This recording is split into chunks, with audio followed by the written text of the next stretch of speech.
So, we're going to talk a little bit about loneliness. And something I often hear from people going through divorce is, why am I so lonely? And does this mean that I need to go back to my ex? Have I made a big mistake?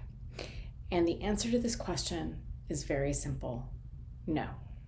No, no, no. That is not what loneliness means, right? So, here's the thing about loneliness is oftentimes we feel like there's something wrong with us for feeling lonely, for not feeling enough being by ourselves, right? And there is nothing wrong with you for being lonely, for craving connection. We as human beings are wired for connection. We crave it. We are relational beings. That is what it means to be human. So that desire to connect and to be with other people does not mean that there's something wrong with you. And it also does not mean you need to go running back to your ex. That is at the core of what it means to be human. And it is healthy and understandable.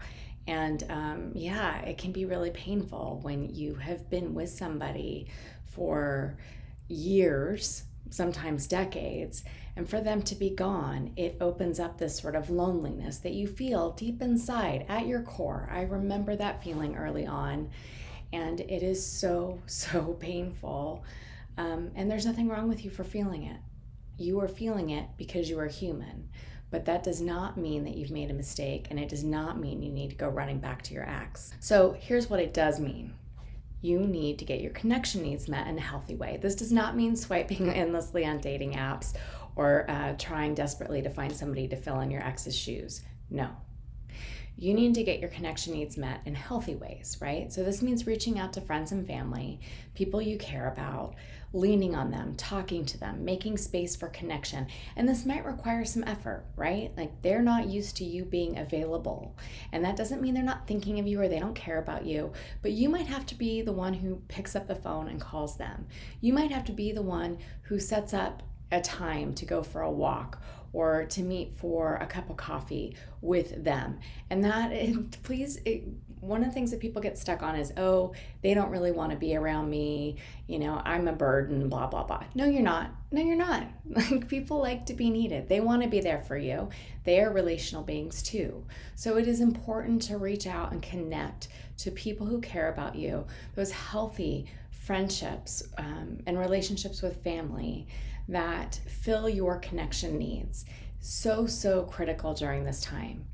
And the third piece that you need to know about that loneliness that you're feeling is that the answer to the loneliness is not another person. Yes, you need to reach out to friends and family to get your connection needs met, but that's not about them. That is about you. The key to moving through the loneliness is not going back to your ex, and it's not finding a replacement for your ex. It's about connecting inward and connecting to yourself.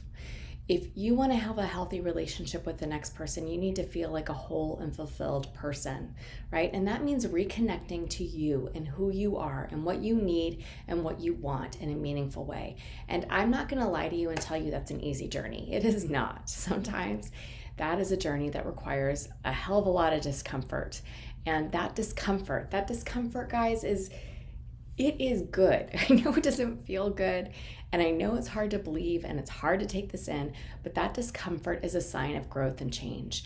And sometimes it means leaning into that discomfort to create the growth and change that you need. So don't run from it. Don't be afraid.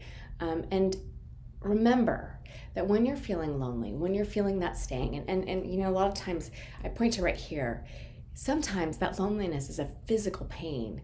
It's called heartache for a reason, right? We actually feel it in our body because the central nervous system is not just up here. It runs through every inch of our body.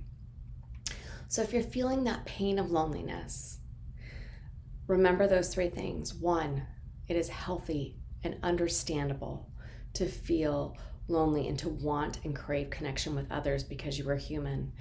Two, you need to get your connection needs met by reaching out to friends and family members and connecting with them in a healthy way. And three, this is an opportunity for you to reconnect with yourself, with your needs, with your wants, with what drives you. And if you do that, you will feel more whole and be in a better place for healthy relationships across the board. Okay, so if you're feeling lonely, I know it's hard to take this in, but you are not alone. If this was helpful for you, I would really like to invite you to join my free masterclass about the 3 things that prevent women from living their best lives after divorce and what you can do about it now. In this masterclass, I am going to be covering topics including the secret to rewiring your brain and getting your thoughts off your ex, the 3 sneaky traps that women fall into that keep them stuck, and much, much, much more. If you're interested, hop on over to masterclasswithwhitney.com and I will get you signed up and send that to you right away.